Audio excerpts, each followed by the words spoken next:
Mga katambay, kamusta po? Si Kamanong po, nagbabalik na naman po muli para po magkomento po sa inyo dito po sa Tambayan Makabayan. Magandang umaga po muna sa inyo, tanghali, hapon, gabi at madaling araw po sa atin lahat. Sana po nasa maayos po tayong kalagayan mga kababayan. Umpisa na po natin mga tambay, magkomentohan na po tayo.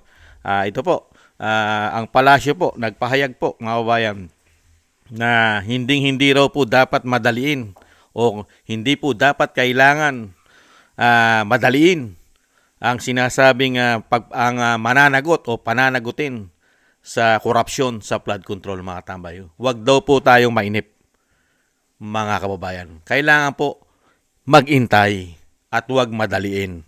Ganyan po katindi ang palasyo. Trilyon ang pinag-uusapan, daan-daang bilyon ang pinag-uusapan na nakorap at napakaraming ghost project. Kailangan po hinay-hinay lang. Magintay. Ganyan po katindi. Pero, pagdating po sa pamilya Duterte, kailangan po mabilis.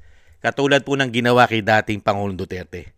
Mga kabayan, wala pang 24 oras na ipatapon na sa dahig. Walang due process na nakita ang mga Pilipino. Hindi po ba? At yung ginawang impeachment sa Vice President, instant, napakabilis sa Kongreso, mga kababayan. Basta po mga tambay, pagdating po sa kabilang side, kailangan po instant, mabilis. Pagdating po sa side nila, at yung sinasabi nga po, pagka pakapartido ka, umano, protektado ka, umano. Yan po yata ang bago slogan nila, mga tambay. Pagka partido ka, kaalyado ka, protektado ka, umano. Ito pa, pakinggan po natin ang tinatawag ng Vice President na si garbage in, garbage out, mga tambay. Pakinggan po natin. Kalma lang. Kalma lang. Hindi po kasi ito nadadaan sa agad-agaran. Ito ang tugon ng Malacanang sa pinakabagong survey ng Octa Research kung saan lumabas na 6 sa 10 Pilipino ang nagsabing dismayado o galit sila sa katiwalian nangyayari sa pamahalaan. 68% ang nanawagan na dapat mapanagot at mapakulong ang mga tiwaling opisyal ng pamahalaan at mga kontratista. Sangayon dito ang Malacanang, ngunit iginiit na hindi dapat madaliin ang investigasyon upang tiyak na mapapanagot ang mga may kasalanan.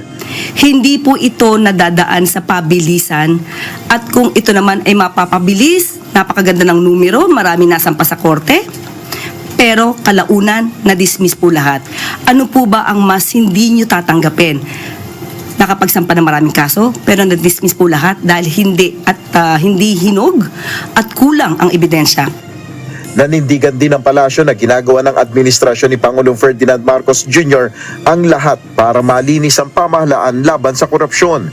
Kasabay nito, hinimok ng palace official ang publiko na magtiwala sa Independent Commission for Infrastructure o Yan pa tambay, magtiwala raw po tayo sa independent komisyon na nag-iimbestiga, mga tambay. Huwag daw po madaliin, ayon po sa palasyo, mga tambay. Kailangan po kasi hinog mga tambay, hinog na hinog. Matindi. Pero dapat din magtanong din tayo sa kanila mga tambay Di ba? Dahil dito po sa mga magnanakaw na politiko sa ating bansa. Ito po mga magnanakaw na politiko. Huwag nyo rin po madaliin ang pagnanakaw. Minamadali rin po ninyo kasi ang pagnanakaw sa amin. Sa loob lang na 1 taon, napakarami nyong ninanakaw umano. Napakabilis nyong magnakaw sa pera ng taong bayan. 12 buwan lang, napakarami na i-deliver sa inyo na sako-sako umano na pera na tinatawag nyo pang basura. Dahan-dahan lang. Pahinugin nyo muna yung pera. Huwag nyo madali ng pagnanakaw. Pagka po kailangan na pong managot, ang dapat managot, kailangan po huwag madaliin. Pero ang mga magnanakaw na politiko sa ating bansa ay napakabilis magnakaw. Napakabibilis, mga tambay. Taon-taon, ubos na agad ang pondo nila, umano. Pero may sagot naman po dyan si Ted Pailon mga kabayan. Dahil nga po minamadali Pero gusto nga ni Ted Pailon panagutin na agad Pakinggan po natin si Ted Pailon, mga tambay. Pakinggan po natin ang pahayag ni Ted.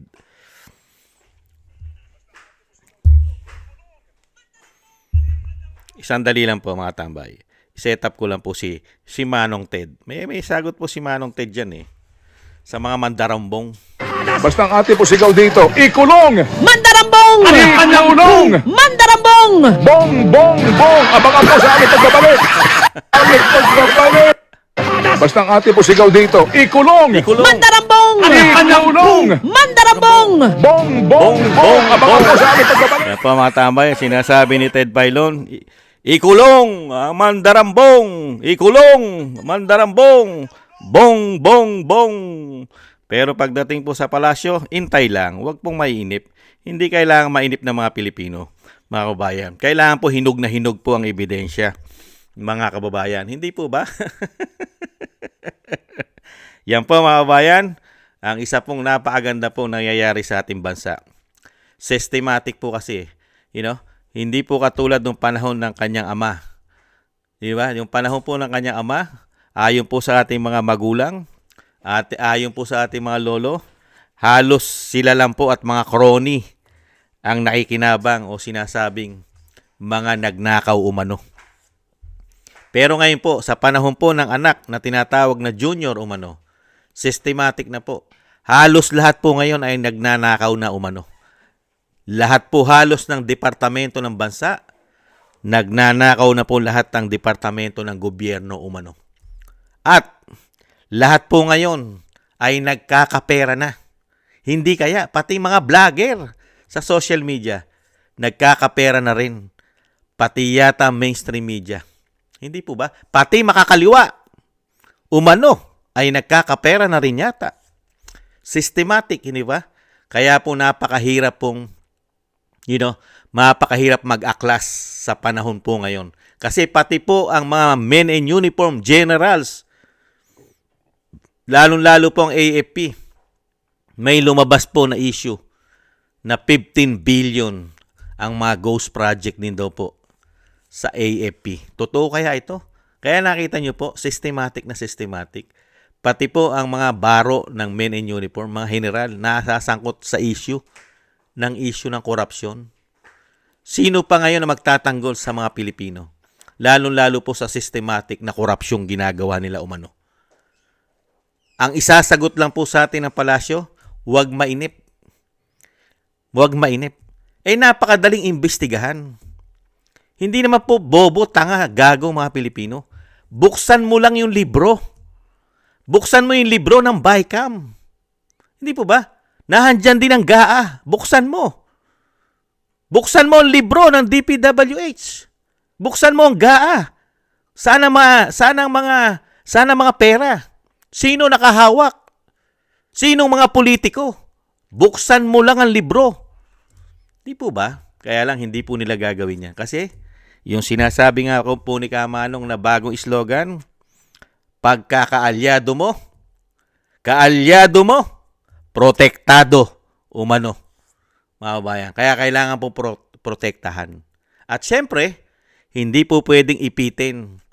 Hindi rin po kasi pwedeng ipitin at isangkot at idiin ang tinatawag ng Vice President na si Tambaluslos kasi madadamay si pinsan.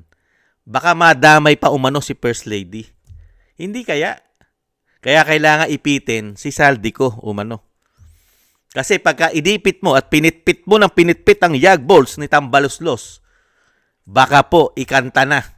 Baka idamay rin si pinsan. Kaya kailangan protektahan. Hindi po ba? Siyempre kailangan po kasi may mag-sacrifice. Yan po nakikita po natin dyan umano. Kailangan po may mag-sacrifice. At siyempre, baka si Saldico makatambay, maiwas din sa issue. Bakit? Baka kunin din po yan ng ICI na state witness. Kasi po si Tambaluslos, meron pong umuugong na balita na pwedeng kunin o kukunin umano ng ICI at ng DOJ para maging state witness. Baka pati si Saldico, kunin na rin. Nakita nyo po kawalang yan nito mga taong ito umano. Kung sino pa yung mga ulo, yung malalaking isda na sangkot sa issue ng korupsyon umano. Siya pa ang bibigyan ng proteksyon. Saan ka pa? Kaya nga po dyan papasok yung slogan, pagkakaalyado, protektado ka umano. Hindi po ba? At yan po mga kababayan, ang pinalabas po ng Malacanang. Unbelievable. Hindi po ba? Only in the Philippines, mga kabayan. Kung sino pa yung magnanakaw, protektado pa nila umano. Lahat halos po kasi ngayon ay nagkakapera sa binagoong ang Pilipinas. Real talk, mga kabayan. Kaya po, sabwatang-sabwatan. Kaya po, nakita nyo po, kahit ano po gawin ng Pilipino na pag-aaklas, walang kakibo-kibo. Kahit po nagkakandila leche-leche na ang ating kaperahan, ubod ng laki ng insertion, korupsyon, baon sa utang, hirap na hirap ang mga Pilipino sa mahal na bilihin, sa lahat po ng bayarin, kasama na. Kawalan at kakulangan ng trabaho, tahimik lang po. Tahimik lang po ang ating mga men in uniform. Alam nyo na this. Hindi po ba? Kaya systematic na systematic. Ibang-iba po nung panahon ng tatay niya. Nung panahon ng tatay niya, ano po ang sinasabi ng ating mga lolo't mga tatay? Mga crony lang. At yung Malacanang. Ngayon po, hindi. Halos lahat na po ngayon. Nabahagian ng buwis ng taong bayan. Kasama pa sa nabahagian daw po umano ang ICC. Nakita niyo po, hindi lang po pang Pilipinas, pang international pa. Yan nga po yung sinasabi na parang commercial. Hindi lang pang Pilipinas, pang international pa. Di ba? Unbelievable. Ganyan po nangyayari sa ating pera, mga kabayan. Gamit na gamit po nila sa kanila pong kawalanghiyaan dahil po gusto nilang manatili sa kapangyarihan. Kung yung mismo nga na PCO ay sangkot din po sa issue ng korupsyon. Hindi po ba? Kaya nga may umalis dyan na angkor, pangalan ay Abe. Dahil binunyag niya ang korupsyon dyan, napakalaki. Napakalaki daw po ng korupsyon dyan sa PCO. Na dyan nagtatrabaho, mga kabayan, ang tinatawag po ng Vice President na basura at basura pa rin.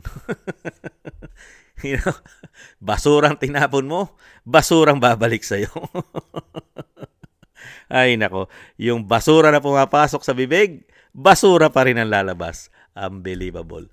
Muli po mga tambay, thank you po sa nagusto po ng ating tambayang mga kabayan sa YouTube at TikTok at sa mga subscribers po natin. Maraming salamat po mga kabayan. At syempre po, sa mga nagbibigay po ng tulong at biyaya, thank you rin po. Sa mga nagko-comment, like, share, and subscribe, thank you rin po. At ang dasal po natin at panalangin, magkaisa po tayo, nasama po natin sa ating mga dasal, na maingatan po ang pamilya Duterte, ang ating Vice President at ang dating Pangulong Duterte at ang pamilya Duterte, na mailayo po sila sa kapahamakan at madugtungan pa po ang buhay at kalakasan ng dating Pangulo, mga kababayan, at makalabas na po siya sa lalong mabilis. At ganoon din po, mga katambay, tayo po'y mag-ingat at tayo po'y magdasal na tayo po'y maprotektahan at ang ating buong sambayanan. Maraming salamat po mga tambay, ingat-ingat po, tiis-tiis lang po. Paalam, bye-bye.